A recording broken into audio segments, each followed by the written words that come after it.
Hi, this is Justin Colletti of Sonic Scoop. Thanks for joining me for this week's episode of the Sonic Scoop podcast. And today, we're going to be talking about the most important frequency ranges for mixing or even recording bass and kick drum. And this is really going to apply across genres because I'm going to give you the big concepts, the big ideas here about how to properly record or EQ or mix bass and kick in any context. And most importantly, how to make those instruments fit together better.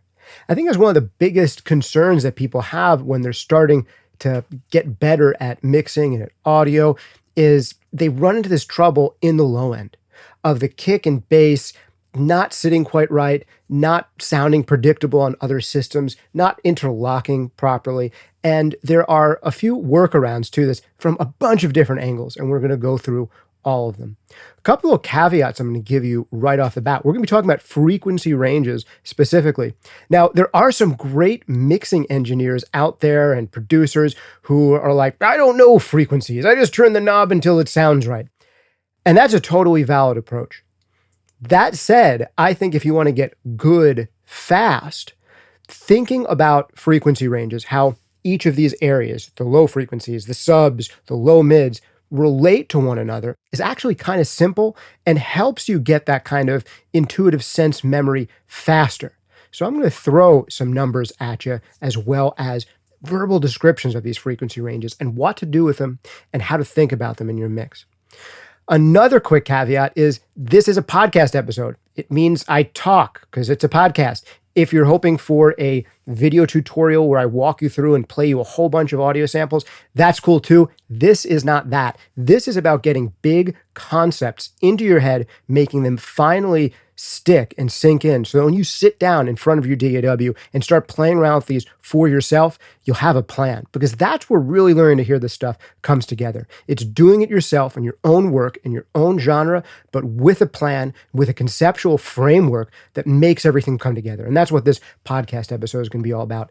If you want a whole bunch of videos where I do a bunch of audio demonstrations and you see me in the DAW and we listen to a whole bunch of clips, I have tons of those on YouTube. I'm going to link to a playlist right here on the screen where you can see a whole bunch of videos that are those kinds of how-to tutorials. I've got years upon years worth of them. Also, if you want something that's really deep, that has both the practical applications where we listen to audio examples together and some great conceptual frameworks to help improve your mixing overnight, you got to check out Mixing Breakthroughs, the full-length course. You can get that at mixingbreakthroughs.com. Comes with a full money-back guarantee. I've had thousands of students take this course and dramatically improve the results in their mixing, their confidence with mixing, and their speed at mixing.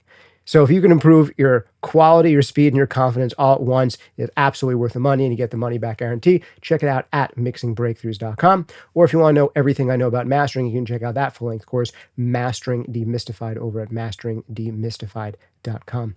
Let's get right into today's topic. Before we do, I need to give the briefest of shout-outs to our sponsors, because this is a podcast, and that's what happens on podcasts. So big shout-out and thanks to Soundtoy, sponsoring this podcast from the beginning, making some of the best creative mixing effects in the known universe. Try out anything they make over at soundtoys.com. You can try their stuff for 30 days, and there's a ton of great tools in there, particularly for mixing things like bass and kick. You gotta check out the radiator for warming up and getting old school bass sounds. There's just too many good tools to mention. Check them out at soundtoys.com. Also, big thanks to Focusrite, making some of the best values and interfaces out there, sponsoring this podcast for a long time as well. It is really hard to find better bang for your buck than Focusrite. Really some of the best quality to value ratio out there. So check them out at focusrite.com. All right, into the topic, the most important frequency ranges for kick and for bass. And I wanted to do these two together because they're so interrelated. And almost every single song that you're going to work on is going to have a bass instrument. There's some rare exceptions. What about Prince's When Doves Cry? Like, that's the first thing that people say, right? Because like the one song without bass that was a chart-topping hit. Usually songs have a low bass instrument, particularly in kind of big ornate productions. And often there'll be a low, minimal kick-like instrument. These things happen all the time. And they can really complement each other or get in the way of each other. And I think it's important to talk about the most important frequency ranges for each, because you almost want to make your kick and bass fit together like they're a bit of a jigsaw puzzle.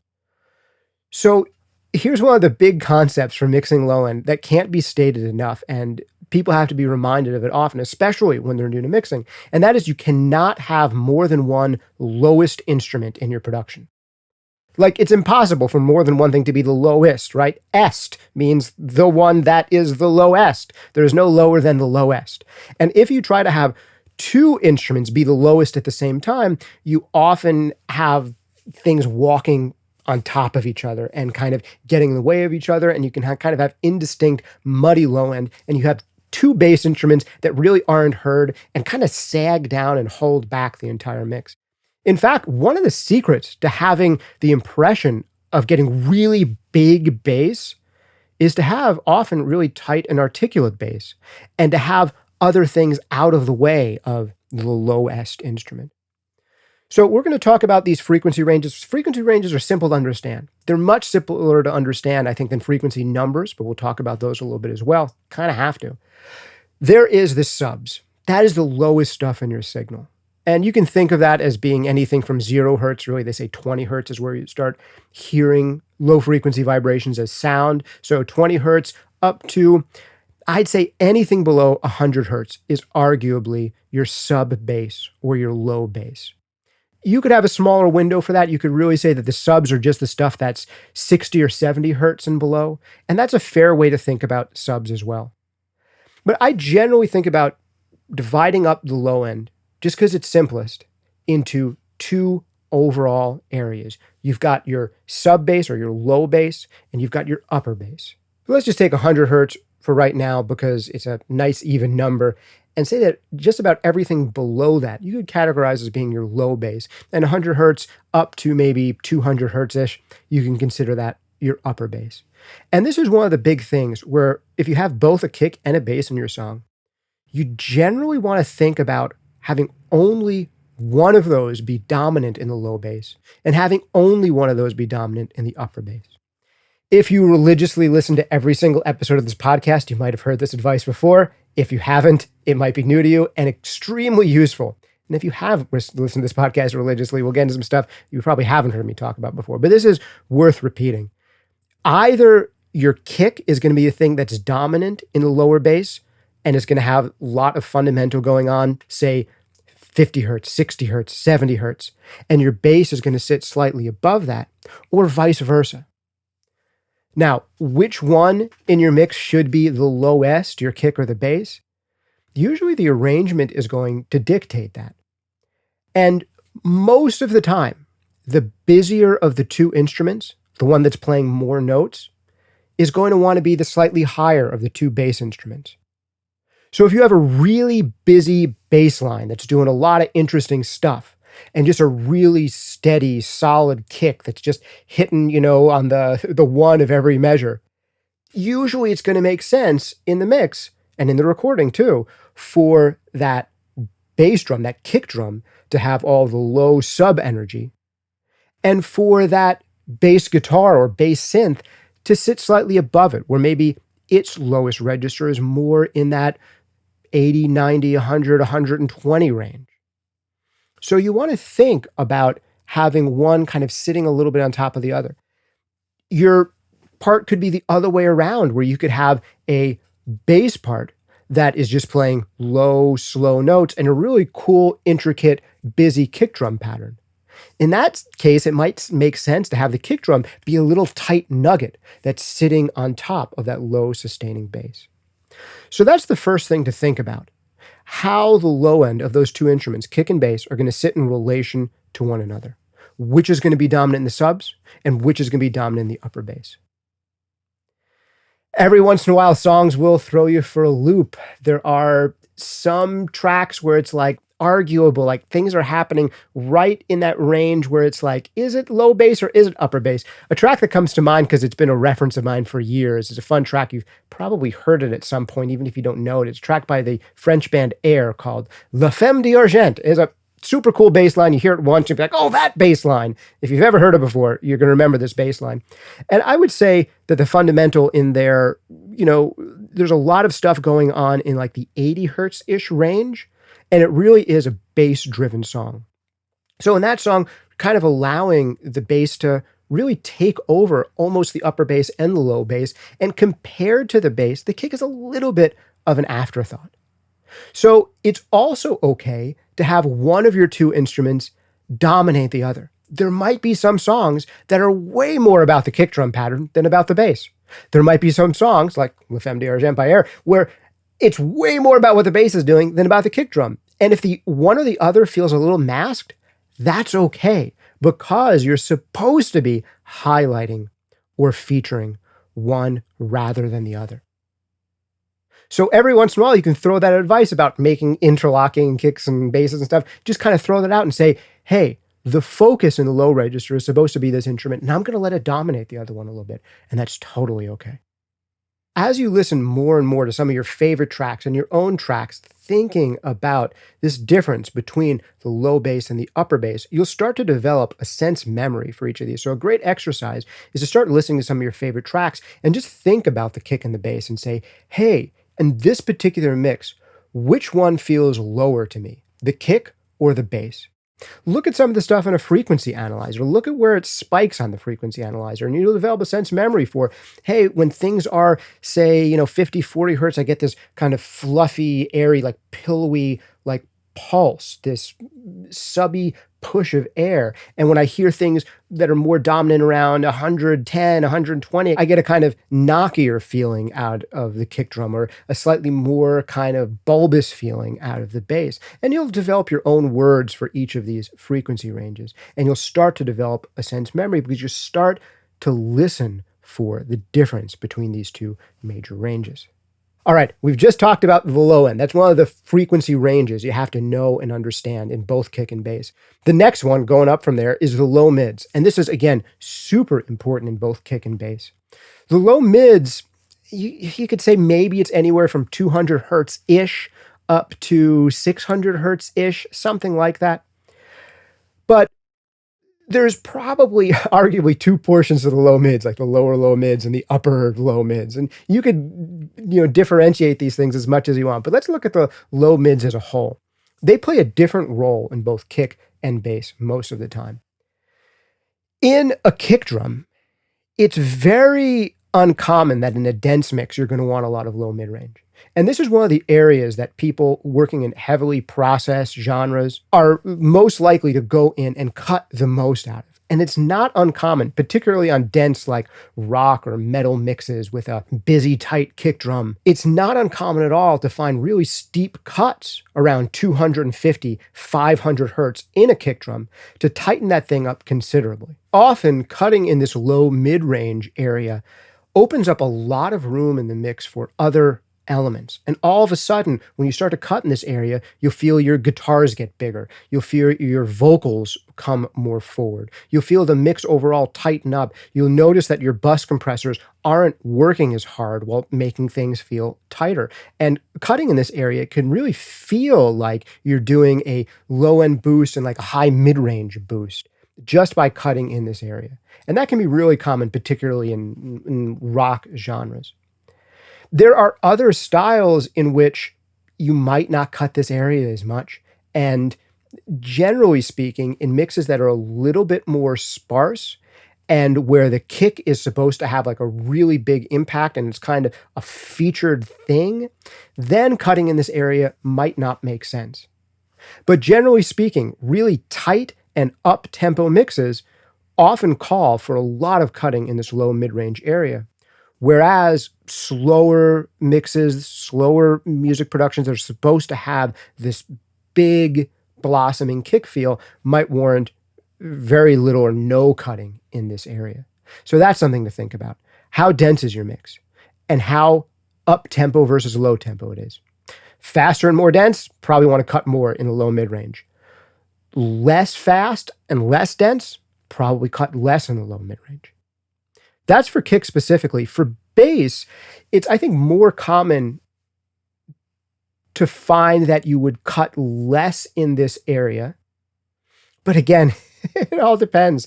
Again, in super dense mixes where the bass is supposed to sound tight and articulate, you might want to cut a lot in the 400 hertz or so region. But I would say that 200, 400, 500 area in bass gives it a little bit of body and growl. And when we're looking for like old school, like Motown or funk bass sounds, like old school funk sounds, you probably don't want to cut this area much, if at all. Like you want some of that low, honky throatiness out of the bass.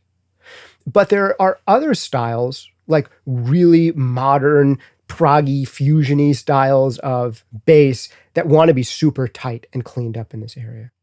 So that's something to think about in bass. The same rules we talk about for kick apply, but you also want to think, I think, seriously about genre. And if things are supposed to be a little gritty in the bass and a little funky in the bass, in like an old school kind of way, leaving that stuff in there is nice. But if things are supposed to be really squeaky clean or really tight and assertive and aggressive, then cutting in this area can make sense. All right, the next thing we want to talk about, and this is where bass and kick really diverge, is the upper mid-range, or the mid-range in general. And you could think of the mid-range as being, let's say, 600 to 2K, with the upper mid-range being like 2K to 6K. There's no precise border here, like these are very blurry boundaries, but that should give you an idea of the range of frequencies we're talking about. And here, most commonly, if you're going to be boosting in the kick, you're often going to be boosting in a very different area than for bass. And that's important to recognize. I'd say one of the most commonly boosted areas on kick drums across genres is more in the upper mid-range, where on bass, the most commonly boosted areas are usually more in the precise mid-range, right around 1K-ish. So on a kick drum, almost regardless of genre, if you want a little bit more knock or click or definition out of it, looking somewhere between like 2K and 5K, really common place to do boosts. Particularly in rock stuff, 2K all the way up to 5K, maybe even 6K to get some more click out of there. In like metal kick drums, you'll find boosts in this general range, say 2K to 6K. But often enough, bass won't get what you want boosting in this area. Of course, there's exceptions. There's times you're going to want super bright and super clear bass sounds where boosting in this upper mid-range area might make sense. But on bass guitars, and also a lot of synth bass instruments, the place where boosts will more likely happen are going to be anywhere from like 700-800 hertz, 1K, all the way up to 1.2K, 1500 hertz. That general range is often a good place to look at boosting bass. Lower down towards 800, you're getting kind of more earthy growl out of it. Up towards 1.5K, you're getting a little bit more kind of attack and definition out of it. And then 1K somewhere in the middle, kind of between those two. But it's a good thing, right? That the most conventionally boosted areas in kick and bass in the mid-range are different. Because again, it brings you to this interlocking idea that you don't want to have two instruments that are likely to fight with one another to occupy the same part of the frequency range. And then the last area to talk about on both kick and bass is the high frequency. And the answer there is it pretty much doesn't matter because they usually don't have a lot of high frequency stuff. And like if you're dealing with an 808, your 10K boosts on that 808 probably aren't doing a lot. And if they are, it's because they're boosting stuff lower down, or maybe they're doing something because you're adding a whole bunch of distortion or harmonic generation that's adding some frequencies up there, and then you're boosting and bringing out some more of those. I mean, that's possible. But there are times where you'd boost 8K on a bass or a kick drum. One of the problems with recorded kick drums is boosts in this area are generally going to be boosting cymbal bleed and snare bleed and stuff like that. And it can have effects on the sound of the rest of the kit that you might not like. On bass, I would say you get a lot of string noise up here and not a lot of extra articulation, and looking for boosts slightly lower is often the place to go. But with that said, there's really no rules about this stuff. You might want a little bit of extra string noise on an upright bass or whatever it might be, and boosting this area might make sense. But generally, it's a leave it alone kind of thing up there. And sometimes you might even want to get rid of high frequencies using a high pass filter, especially if you're in a situation where there's a bleed. Where you might be slightly more likely to get away with large boosts in this area that aren't going to harm anything is on sampled instruments. When you're dealing with sampled kicks, synth basses, things like that, yeah, you can get away more with boosting in this area, but generally you're going to have a more significant effect focusing your boost somewhere lower down. And generally you're going to end up fighting with other instruments that it's more important for them to have a lot of energy in that area. And that's really the way I think to think about mixing and also, more importantly, recording and arranging bass and kick. These are ideas that you can do a lot with at the mix level, but really great producers, really great arrangers are baking this in to their productions from moment one, whether they're really conscious of it or not. And I would say that if you take a little time to become conscious of this, then you can kind of eventually forget everything I said and become unconscious again. And you just start to do this kind of stuff naturally. But that's a core idea that you want to think about, is that you have two choices here, two main ones anyway, that you can either have a low kick with a slightly higher, tighter bass sitting on top of it, or you can have a low bass with a slightly tighter, higher kick sitting on top of it. Your other two choices, one of them is an okay one, which is to say, hey, one of these two instruments is going to be dominant here and the other isn't. And that's totally okay.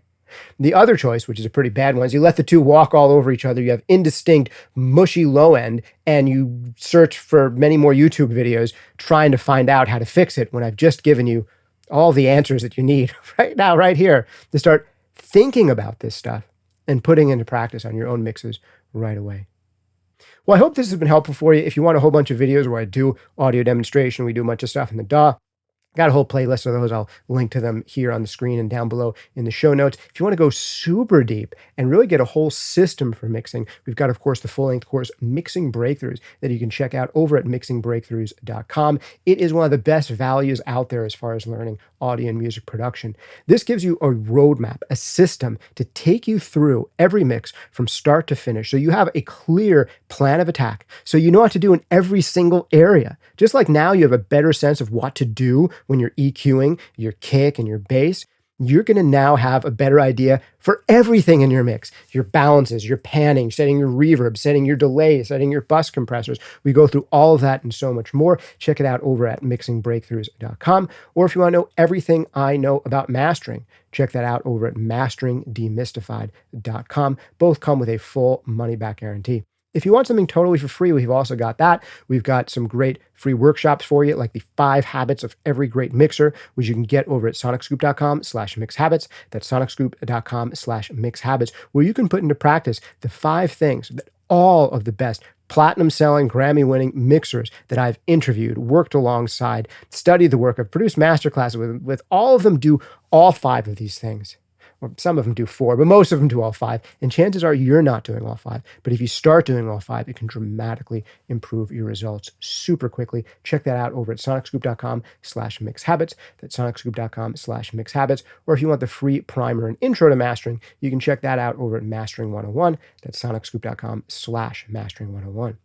Big thanks again to our sponsors, Soundtoys, making some of my favorite creative mixing effects in the known universe. Check them out over at soundtoys.com. You can try out all their stuff for 30 days totally for free. Also, a big shout out and thanks to Focusrite, making some of the best interfaces out there, killer bang for the buck stuff, all the way from their entry-level Scarlett line of interfaces, one of the best-selling lines of interfaces in the history of interfaces, and for good reason, all the way up to their high-end RedNet series. Check them out, focusrite.com. You got questions, you got comments, you got anything you want me to approach on the podcast, let me know in the comments down below, or you can shoot me an email over at podcast@sonicscoop.com. Thanks for hanging out with me for this week's episode of the Sonic Scoop podcast. This has been Justin Colletti of Sonic Scoop. See you next time.